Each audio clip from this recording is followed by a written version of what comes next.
একদা হজরত ঈসা আলাইহিসাল্লাম তার মা মরিয়াম আলাইহিসাল্লামকে নিয়ে বাইতুল মুকাদ্দাস থেকে সিরিয়ার উদ্দেশ্যে রওনা হলেন। দীর্ঘ সময় পথ চলার পরে তারা এক মরুভূমির মধ্যে এসে পৌঁছলেন।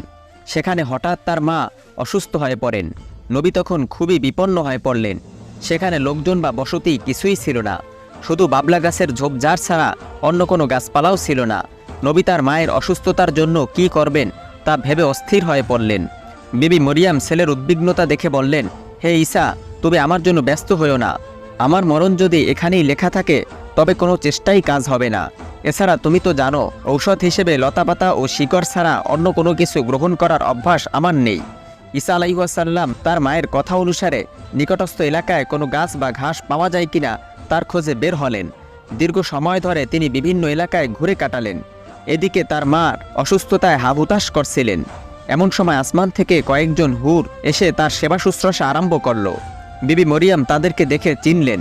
ঈসা আলাইহিসসালামের জন্মের সময় যারা তার সেবা শুশ্রূষা করেছিলেন তারাই এই সময় মরিয়ামের নিকট এসে হাজির হলেন। তিনি তাদের সাথে শুভেচ্ছা বিনিময় করলেন। দেখতে দেখতে মরিয়াম আরও অসুস্থ হয়ে পড়লেন। আল্লাহর ইচ্ছায় অল্প সময়ের মধ্যে মরিয়ামের রূহ কবজ হয়ে গেল। তখন হুরেরা তাকে গোসল ও কাফনের কাজ সমাধান করলেন। অতঃপর ফেরেশতারা তার নামাজে জানাজা সমাধান করে নিকটস্থ এক গাছের নিচে তাকে দাফন করলেন। এমন সময় হজরত ঈসা আলাইহিসসালাম কতক গাছের শিকড় নিয়ে সেখানে উপস্থিত হয়ে দেখলেন অনেক লোকের সমাগম। তিনি তখন একজনের নিকট তাদের আগমনের খবর জিজ্ঞেস করলেন। সে উত্তর দিল, আপনার মাতা একটু পূর্বেই ইন্তেকাল করেছেন। আমরা আল্লাহর ইচ্ছায় তার জানাজা ও দাফন কার্য সমাধা করেছি। এখন আমরা আপনার নিকট বিদায় চাচ্ছি। ঈসা আলাইহিসসালাম ফেরেশতাদেরকে বিদায় দিলেন। অতঃপর তিনি মায়ের কবরের পাশে গিয়ে মা বলে ডাক দিলেন। এক এক করে তিনি 3টি ডাক দিলেন। তৃতীয় ডাকে তার মা সাড়া দিয়ে বললেন, হে প্রিয় সন্তান, তুমি আমাকে কেন ডাকছো? ঈসা আলাইহিসসালাম বললেন, মা, আপনি আমাকে এইভাবে ছেড়ে চলে যাবেন তা আমি কখনো ভাবতে পারিনি। যদি আমি একথা বুঝতে পারতাম তাহলে গাছের শিকড় আনার জন্য কখনোই বাইরে যেতাম না। আমার বুকে কত আশা ছিল। আমি নবুয়তি লাভ করেছি। সিরিয়া গিয়ে মানুষকে ইসলামের দাওয়াত দিব। সেখানে ইসলামী রাষ্ট্র প্রতিষ্ঠা করব। দলে দলে মানুষ এসে দ্বীনের দাওয়াত কবুল করবে। আপনি সে দৃশ্য দেখে আনন্দ পাবেন। এই ধরনের অনেক স্বপ্ন ছিল আমার অন্তরে, কিন্তু সব কিছুই বিনাশ হয়ে গেল। আমার আর সিরিয়ার পথে অগ্রসর হাতে পা এগুচ্ছে না। সন্তানের আবেগের কথা শুনে মরিয়াম কবর থেকে বললেন, হে প্রিয় সন্তান, তুমি একজন আল্লাহর নবী। তুমি ভালোভাবে জানো, যখন কারো আয়ুকাল শেষ হয়ে যাবে তখন আল্লাহর ডাকে সাড়া দিয়ে তার নিকট চলে যেতে হবে। তাই আমিও সেই রকম এক দাওয়াতে আল্লাহর দরবারে চলে এসেছি।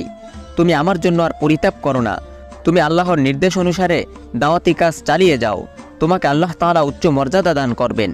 ঈসা আলাইহিসসালাম তার মায়ের কথা শুনে বললেন, মা, আমি আপনার কবরের নিকট দাঁড়িয়ে 3টি ডাক দিয়েছি। প্রথম 2 ডাকে আপনি কেন সাড়া দেননি এবং বর্তমানে আপনি কেমন আছেন? হজরত মরিয়াম আলাইহিসসালাম কবর থেকে উত্তর দিলেন, প্রিয় সন্তান, আমি ইন্তেকালের সঙ্গে সঙ্গে আল্লাহর হুকুমে জান্নাতুল ফেরদাউসে চলে গিয়েছিলাম। তাই তোমার প্রথম ডাকে আমি সেখান থেকে প্রথম আসমানে চলে আসি এবং দ্বিতীয় ডাকে কবর পর্যন্ত এসে পৌঁছি। তাই তোমার তৃতীয় ডাকে জবাব দিতে পেরেছি। তুমি আমার জন্য কোনো চিন্তা করো না। আল্লাহ তাআলা আমাকে জান্নাতুল ফেরদাউসে অতি উঁচু মর্যাদা সম্পন্ন স্থানে থাকার অনুমতি দিয়েছেন। আমি এখানে মান মর্যাদা সহকারে অতি আরামেই আছি। আমি তোমার জন্য সর্বদা দোয়া করব। তুমিও আমার জন্য আল্লাহর দরবারে দোয়া করো। হজরত ঈসা আলাইহিসসালাম তখন তার মাকে সালাম দিয়ে সেখান থেকে বিদায় নিলেন। অতঃপর তিনি সিরিয়া যাত্রার পরিকল্পনা ত্যাগ করে বাইতুল মুকাদ্দাসে ফিরে আসলেন। সেখানে মানুষের নিকট দ্বীনের দাওয়াত দিতে আরম্ভ করলেন। এইভাবে বেশ কিছুদিন অতিক্রম হওয়ার পরে তার প্রতি ওহী নাজিল হলো।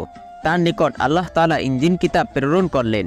একদিন এক জনসমাবেশে তিনি বললেন, আল্লাহ তাআলা পূর্ববর্তী বিধান অনুসারে আমার নিকট নতুন কিতাব ও শরীয়ত নাজিল করেছেন। অতএব তোমরা এখন থেকে পুরাতন কিতাবের হুকুম বর্জন করে নতুন কিতাব অনুসারে জীবনযাপনের অঙ্গীকার গ্রহণ করো। হজরত ঈসা আলাইহিসসালামের মুখে এই কথা শোনা মাত্র ইহুদি ও বনী ইসরাঈলেরা ক্ষিপ্ত হয়ে উঠল।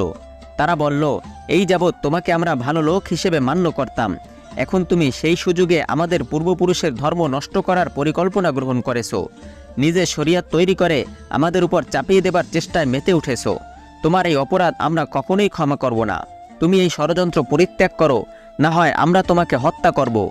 নবী তাদের জবাবে বললেন, তোমরা আমাকে হত্যার ভয় দেখাচ্ছ? সেটা আমার নিকট অতি তুচ্ছ ব্যাপার। আমি আল্লাহর নবী। সেই হিসেবে আল্লাহ তাআলার নির্দেশ অনুসারে জাতিকে দ্বীনের দাওয়াত প্রদান করাই আমার প্রধান দায়িত্ব। অতএব আমি তোমাদেরকে এই পথ গ্রহণের জন্য বিশেষ অনুরোধ জানাচ্ছি, অন্যথায় আল্লাহর গজব জমিনে নেমে আসবে, যেমন গজব নেমে এসেছিল পূর্বেকার নবীদের জামানায়। প্রিয় সুধী, হজরত ঈসা আলাইহিসসালামের এই দাওয়াতের পর তার উম্মতেরা কি তার উপর ঈমান এনেছিল নাকি হত্যার ষড়যন্ত্র বহাল রেখেছিল, তা জানতে পরবর্তী ভিডিও দেখার অনুরোধ রইল। আজ এ পর্যন্তই। আমাদের চ্যানেলে নতুন হয়ে থাকলে সাবস্ক্রাইব করুন। ভিডিওটি ভালো লাগলে লাইক, কমেন্ট ও শেয়ার করে অন্যদের দেখার সুযোগ করে দিন। আসসালামু আলাইকুম রহমতুল্লাহ।